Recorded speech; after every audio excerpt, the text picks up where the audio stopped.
ಚಾಮುಂಡೇಶ್ವರಿ ಆಶೀರ್ವಾದ ಪಡೀಲಿಕ್ಕೆ ನಾವು ಮೈಸೂರಿಗೆ ಬಂದಿದ್ದೇವೆ ಮತ್ತು ನಮ್ಮ ಬಹಳ ಒಂದು ಫ್ಯಾಮಿಲಿ ಫ್ರೆಂಡ್ ಆದಂತ ಸುನಂದ ಅವರು ಇವತ್ತು ಪ್ರಸಾದದ ಒಂದು ವ್ಯವಸ್ಥೆ ಮಾಡಿದ್ದಾರೆ.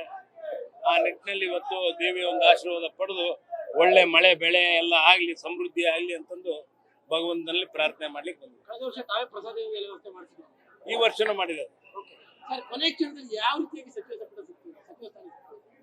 ಏನ್ ಅದ್ರಲ್ಲಿ ಏನಂತ ಇದಾಗಿಲ್ಲ. ನನಗೆ ಬೆಳಿಗ್ಗೆ 10 ಗಂಟೆಗೆ ಫೋನ್ ಮಾಡಿದ್ರು, ಹಿಂಗೆ 4 ಗಂಟೆಗೆ ಸಚಿವ ಸಂಪುಟಕ್ಕೆ ತಾವು ಬರಬೇಕು ಅಂತ ಹೇಳಿದಾಗ ಸ್ವೇರಿಂಗ್ ಇನ್ ಸೆರೆಮನಿಗೆ ಆಯ್ತು ಅಂತ ಹೇಳಿದ್ವಿ. ಅದೇ ರೀತಿ ಮತ್ತೆ ಆಮೇಲೆ ಲೀಸ್ಟ್ ಅಲ್ಲಿ ಚೇಂಜ್ ಆಗಿತ್ತು. ಮತ್ತೆ ಆಮೇಲೆ ಅವರೇ ಫೋನ್ ಮಾಡಿಬಿಟ್ಟು CM ಫೋನ್ ಮಾಡಿ, ಇಲ್ಲ 5 ಗಂಟೆಗೆ ಆಗಿದೆ, 5 ಗಂಟೆ ಬಾ ನೀನು ಅಂತ. ರಿಪ್ಲೇಸ್ ಏನು ಅವ್ರಿಗೆ ಗೊತ್ತು, ನನಗೆ ಅದ್ರ ಬಗ್ಗೆ ಏನು ಐಡಿಯಾ.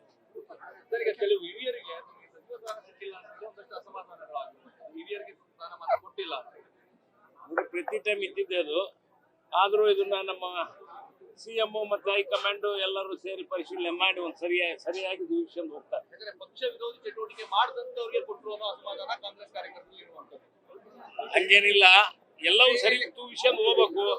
ಎಲ್ಲ ಸಮಾಜದವ್ರನ್ನು ಸರಿ ತೂಗಿಸ್ಕೊಂಡು ಹೋಗ್ಬೇಕು. ಮತ್ತೆ ಒಬ್ರಿಗೆ ಕೊಟ್ಟಾಗ ಒಬ್ರಿಗೆ ಇದಾಗೆ ಆಗುತ್ತೆ. ಆ ನಿಟ್ಟಿನಲ್ಲಿ ಇವತ್ತು ನಿಮ್ಮ ಬೈ ಎಲೆಕ್ಷನ್ ಅಲ್ಲಿ ಆಗಿರುವಂತಹ ಮೋಸದ ಬಗ್ಗೆ ಚರ್ಚೆ ಆಗ್ತಾ ಇರೋದು. ನಿಮ್ಮ ಬೈ ಎಲೆಕ್ಷನ್ ಆಗಿರೋದು ಈಗ ಎಲ್ಲ ಮುಗಿದೋಗೈತಿ. ದೇವಿ ಆಶೀರ್ವಾದ ಪಡಿಲಿಕ್ಕೆ ಬಂದೈತಿ. ಆ ದೇವಿನ ನೋಡ್ಕೊಂತ ಇಲ್ಲಪ್ಪ, ಅದೇನಿಲ್ಲ.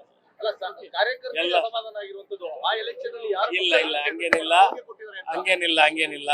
ಯಾರಿಗೂ ಏನು ಅಸಮಾಧಾನ ಇಲ್ಲ. ನಮ್ಮ ಮುಖ್ಯಮಂತ್ರಿಗಳು ಅದ್ರ ಬಗ್ಗೆ ಎಲ್ಲ ಸರಿ ತೂಗಿಸ್ಕೊಂಡು ಹೋಗ್ತಾರೆ. Thank you. ಈಗ ಗೌಡ್ರು ಏನಮ್ಮ ಗೌಡ್ರು ಫಸ್ಟ್ ಊಟಕ್ಕೆ ಇಟ್ಕೊಂತಿದ್ರು, ಅದನ್ನ ನಾವು ನಮಗ್ ಕೊಟ್ಟಾರ ಅವರು.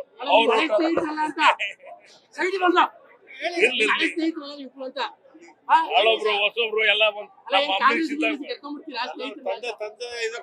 ತಂದೆಯವರಿಗೆ ಬಹಳ ಸ್ನೇಹಿತರು, ದೋಸ್ತು. ನ್ಯೂಸ್ ಫಸ್ಟ್ ನಿರ್ಭೀತಿಯಿಂದ ನಿಮ್ಮ ಪರವಾಗಿ.